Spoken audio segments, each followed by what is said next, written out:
ಹಸಿದಾಗ ಅನ್ನ ದಡಿದಾಗ ನೀರು ಹೊಡೆದಿದ್ದ ಮೇಲೆ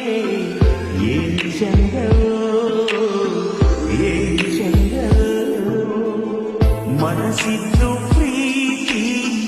ಕೈಯಿದ್ದು ಪ್ರಾಣ ಹೊಡೆದಿದ್ದ ಮೇಲೆ